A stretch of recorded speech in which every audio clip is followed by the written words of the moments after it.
ഇന്ത്യയുടെ ഓപ്പറേഷൻ സിന്ദൂറിലെ പാകിസ്ഥാന് വൻ നാശനഷ്ടങ്ങൾ സംഭവിച്ചു. പ്രത്യേകിച്ച് അവരുടെ ഭീകര കേന്ദ്രങ്ങളെല്ലാം തന്നെ തകർത്തു. ആ ഭീകര കേന്ദ്രങ്ങൾ പുനർനിർമ്മിക്കുന്നതിനായിട്ട് അവരിപ്പോൾ ധനസമാഹരണം നടത്തുകയാണ്. നോക്കണേ, ഭീകര കേന്ദ്രങ്ങൾ വീണ്ടും ഉയർന്നു വരും എന്നല്ലേ ഇതിൽ നിന്ന് കിട്ടുന്ന ഒരു വലിയ അപകടകരമായ സന്ദേശം? ഇതിലെ ഏറ്റവും വലിയ സന്ദേശം അതിനേക്കാൾ നമ്മളെ സന്തോഷിപ്പിക്കേണ്ട ഒരു സന്ദേശമാണ്. നമ്മുടെ പ്രതിപക്ഷ നേതാവ് ബഹുമാന്യനായ ശ്രീ രാഹുൽ ഗാന്ധി അദ്ദേഹം നവോഡയിൽ നിന്ന് മുസ്ലിം ഭൂരിപക്ഷ പ്രദേശങ്ങളിലൂടെ വോട്ടധികാര യാത്ര നടത്തിക്കൊണ്ടിരിക്കുകയാണ്. അദ്ദേഹം ഇതുവരെ ഓപ്പറേഷൻ സിന്ദൂറിൽ പാകിസ്ഥാൻ എന്തെങ്കിലും സംഭവിച്ചിട്ടുള്ളതായിട്ട് നിരീക്ഷിച്ചിട്ടില്ല. അദ്ദേഹം പറഞ്ഞ ഇന്ത്യയുടെ 5 വിമാനങ്ങൾ തകർന്നു, അതും കുറഞ്ഞ വിമാനം മാത്രം, റഫാൽ വിമാനങ്ങൾ തകർന്നു എന്നൊക്കെ പറഞ്ഞാണ് അദ്ദേഹം ആഘോഷിച്ചിരുന്നത്, കോൺഗ്രസും. പക്ഷെ പാകിസ്ഥാൻ തന്നെ ഇപ്പോൾ തുറന്നു സമ്മതിച്ചിരിക്കുന്നു. വാക്കാൽ അവർ നേരത്തെ പറഞ്ഞിരുന്നു, പാകിസ്ഥാൻ പ്രധാനമന്ത്രിയും പ്രസിഡന്റും അവരുടെ ഫീൽഡ് മാർഷലും എല്ലാം വാക്കാൽ സമ്മതിച്ചിരുന്നു വമ്പിച്ച നാശനഷ്ടങ്ങൾ ഉണ്ടായി എന്നുള്ളത്. പലകുറി തുർക്കി പ്രധാനമന്ത്രിയോട് പ്രസിഡന്റിനോട് ഒക്കെ സംസാരിച്ചപ്പോൾ, അതുപോലെ തന്നെ തുർക്ക്മെനിസ്ഥാനിൽ പോയപ്പോൾ, കസാഖ്സ്ഥാനിൽ പോയപ്പോൾ ഒക്കെ, അസർബൈജാനിൽ സന്ദർശനം നടത്തിയപ്പോഴൊക്കെ ഈ കാര്യങ്ങൾ അവർ ഞങ്ങളെ ഇങ്ങനെ ചെയ്തു കളഞ്ഞു എന്നും പറഞ്ഞ് അവരുടെ ഒരു രീതിയുണ്ട്, വിലാപഗീതം കേൾച്ചൊല്ലുന്ന ഒരു രീതിയുണ്ട്. ഖുർആനിൽ നിന്നുള്ള അധ്യായങ്ങളിൽ മുഹമ്മദ് വിശുദ്ധ നബി സഹിച്ച പീഡനങ്ങളെക്കുറിച്ച് വവ്വാലെന്നോ അങ്ങനെ എന്തോ ഒരു പേരുണ്ട്, വല്ലാത്ത പേര്, മലയാളം പേരല്ലാത്തതുകൊണ്ട് ഓർമ്മയിരിക്കുന്നില്ല. അങ്ങനെ വവ്വൽ ചൊല്ലുക എന്ന് പറഞ്ഞു, യോ ജയതേ എന്നൊക്കെ പറഞ്ഞിട്ട് ആ ഒരു സംഗീതത്തിൽ എന്ന് പറയുന്ന പോലെ അവിടെ വരുന്ന പാടാവൃതങ്ങൾ പറഞ്ഞു. അതും പോരാഞ്ഞിട്ട് ഇപ്പോൾ രാഹുൽ ഗാന്ധിക്ക് ഒടുവിലത്തെ തെളിവ് ലഭിച്ചിരിക്കുകയാണ്. അവിടെ ജെയ്ഷെ മുഹമ്മദ് എന്ന് പറയുന്ന സംഘടന, അതാണല്ലോ ഇന്ത്യ ബ്ലീഡ് ചെയ്യാൻ വേണ്ടി രൂപവൽക്കരിച്ച അൽ ഖ്വയ്ദയുടെ ഉപസംഘടന. ആ സംഘടനയുടെ ആൾക്കാരെ ബക്കറ്റ് വിരിവ് നടത്തിക്കൊണ്ടിരിക്കുക, CPM നടത്തുന്നതുപോലെ ബക്കറ്റ് വിരിവ്. എന്തിനു വേണ്ടിയിട്ടാണ്? അവരുടെ 15 ലോഞ്ച് പാഡുകളാണ് ഇന്ത്യ തകർത്തത്. 11 ഇന്ത്യൻ സൈന്യം പറഞ്ഞത് നമ്മൾ കണ്ടല്ലോ. സൈനിക മേധാവികൾ, വനിതകൾ വന്നിരുന്നുകൊണ്ട് ഇന്ത്യയോട് പറഞ്ഞത് ഫോട്ടോ സഹിതം, ഞങ്ങൾ ഇത് തകർത്തു അത് തകർത്തു എന്ന് പറഞ്ഞ് മൊത്തം 11 എണ്ണമാണ്. പ്രധാനപ്പെട്ട ഇതിൻ്റെ ജെയ്ഷെ മുഹമ്മദിൻ്റെ ആസ്ഥാനം ഉൾപ്പെടെ ഉള്ള സ്ഥലങ്ങൾ ഞങ്ങൾ തകർത്തു. അതിൻ്റെ ഏറ്റവും ഒടുവിലത്തെ തെളിവാണിപ്പോൾ ബക്കറ്റ് പിരിവ് നടത്തുന്നത്. അതെല്ലാം പുനഃസ്ഥാപിക്കാൻ, ലോഞ്ച് പാഡ് പുനഃസ്ഥാപിക്കാൻ എന്ന് മാത്രമല്ല, അവർക്ക് തകർന്നു പോയതും അവർക്ക് നഷ്ടപ്പെട്ടതുമായിട്ടുള്ള റോക്കറ്റ് ലോഞ്ചറുകൾ, മെഷീൻ ഗൺ, അതുപോലെ തന്നെ മോർട്ടാറുകൾ എന്നിവയൊക്കെ എല്ലാം ക്രൂഡ് ഉപകരണങ്ങളാണ്. ആ ഉപകരണങ്ങളൊക്കെ വാങ്ങാൻ ഈ ഫണ്ട് ഉപയോഗിക്കുക. എന്തായാലും നമുക്കൊരു സമാധാനമുണ്ട്. വേൾഡ് ബാങ്ക് അനുവദിച്ച ഫണ്ട് ഇതിനു വേണ്ടി ഉപയോഗിക്കുകയല്ല. ലഷ്കർ-e മുഹമ്മദ്, ജെയ്ഷെ മുഹമ്മദ് എന്ന് പറയുന്ന ഒരുപാട് സംഘടനകളുണ്ട്. എല്ലാം കൺഫ്യൂഷനാണ് കേട്ടോ. എല്ലാം ഇതിപ്പോൾ മുഹമ്മദിലാണ് അവസാനിക്കുന്നത്, അതുകൊണ്ട് നമുക്ക് പെട്ടെന്ന് പറയാൻ പറ്റും. മറ്റു പല സംഘടനകളുടെ ഇതിലും സങ്കീർണമാണ്. അപ്പോൾ അത് നമ്മുടെ ഭാഷയിലൊന്നും ഇംഗ്ലീഷിലുള്ള പേരല്ലാത്തതുകൊണ്ട് ഓർത്തിരിക്കാൻ വിഷമമുണ്ട്. എനിക്ക് വ്യക്തിപരമായിട്ട് ബുദ്ധിമുട്ടുണ്ട്. അപ്പോൾ അങ്ങനെ ഉള്ള സംഭവങ്ങൾ ഇപ്പോൾ പുനഃസ്ഥാപിക്കാനുള്ള ശ്രമം നടക്കുന്നു എന്ന് പറഞ്ഞതിൻ്റെ അർത്ഥം എന്താണ്? ആത്യന്തികമായി ഇന്ത്യ അത് തകർത്തു.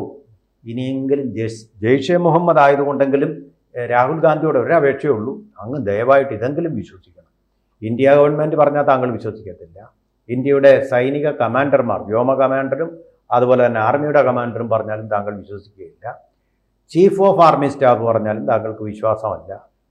ഇനിയെങ്കിലും ജെയ്ഷെ മുഹമ്മദ്, അതാണല്ലോ കാരുണ്യമുള്ള കണ്ണുകളുമായി കാശ്മീർ താഴ്വരകളിൽ താങ്കൾ കണ്ടത് ഈ ജെയ്ഷെ മുഹമ്മദ് ഭീകരനെയാണല്ലോ. കണ്ടപ്പോൾ കഷ്ടം തോന്നി, താങ്കളുടെ കണ്ണിലും വെള്ളമൊക്കെ വന്നല്ലോ ഭാരത് ജോഡോ നടത്തിയപ്പോൾ. ഇങ്ങനെയാണല്ലോ താങ്കൾ പറഞ്ഞത്. അവരോട് കാണുമ്പോൾ കാരുണ്യവും മുഹബത്തിൻ്റെ ഷോപ്പും ഒക്കെ താങ്കൾ തുറക്കുമല്ലോ. മഹാനുഭാവനെ, മഹാമനസ്കനെ ദയവേദി ജെയ്ഷെ മുഹമ്മദ് തന്നെ താങ്കളുടെ പ്രിയപ്പെട്ട സംഘടന തന്നെയാണ് പറയുന്നത്. അവരുടെ 11 ലോഞ്ച് പാഡുകൾ ഇന്ത്യ തകർത്തെന്ന ഇവിടെ പറയുന്നത്, പാകിസ്ഥാനിലുടനീളം 313 തീവ്രവാദ പരിശീലന കേന്ദ്രങ്ങൾ സ്ഥാപിക്കുന്നതിനായി 391 കോടി രൂപ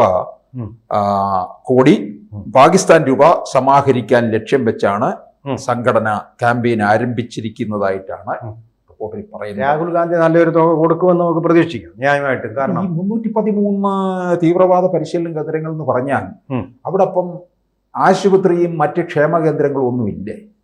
ഈ തീവ്രവാദ കേന്ദ്രങ്ങൾ മാത്രമേ ഉള്ളൂ പാകിസ്ഥാനിൽ. അല്ല, ഇത് നന്നാക്കാനേ ഉള്ളൂ. ഇത് നന്നാക്കുക. കാരണം അവരുടെ പ്രധാനപ്പെട്ട രാജ്യത്തിൻ്റെ നയം എന്ന് പറയുന്നത് ഇന്ത്യയെ നശിപ്പിക്കുക. അതിനപ്പുറം വേറൊന്നുമില്ല.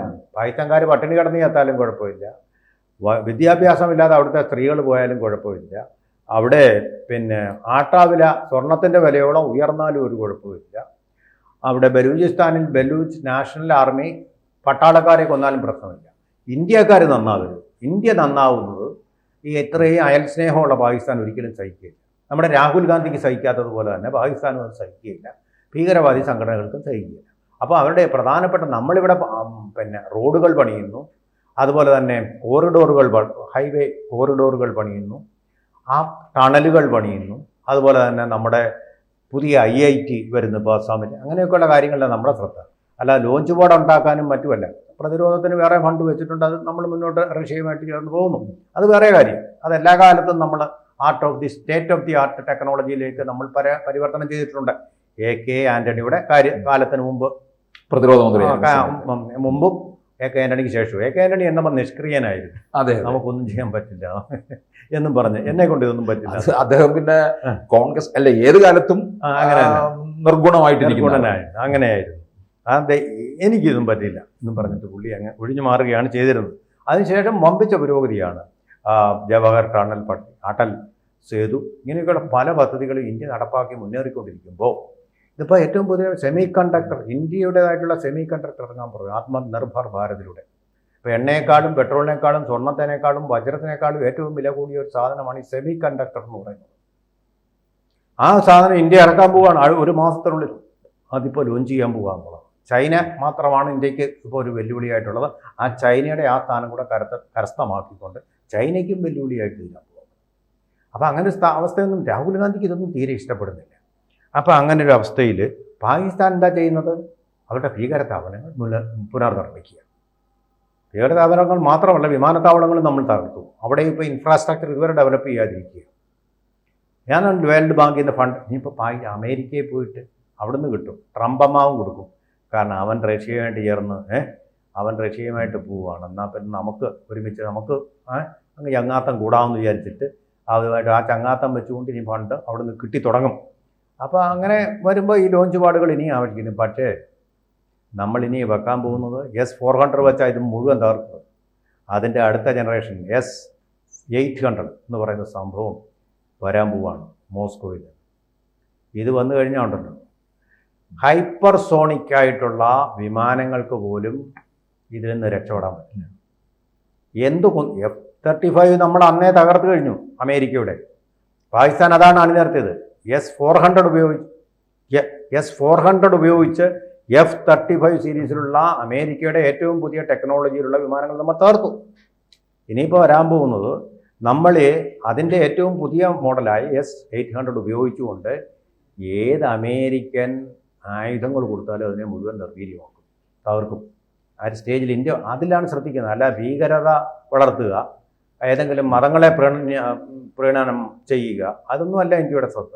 ഈ കാര്യത്തിൽ നമ്മൾ വളരെ പാകിസ്ഥാൻ മരത്തെ കാണുമ്പോൾ നമ്മൾ ആകാശത്ത് കാണും. ആ രീതിയിലാണ് ഇപ്പോൾ പോയിക്കൊണ്ടിരിക്കുന്നത്.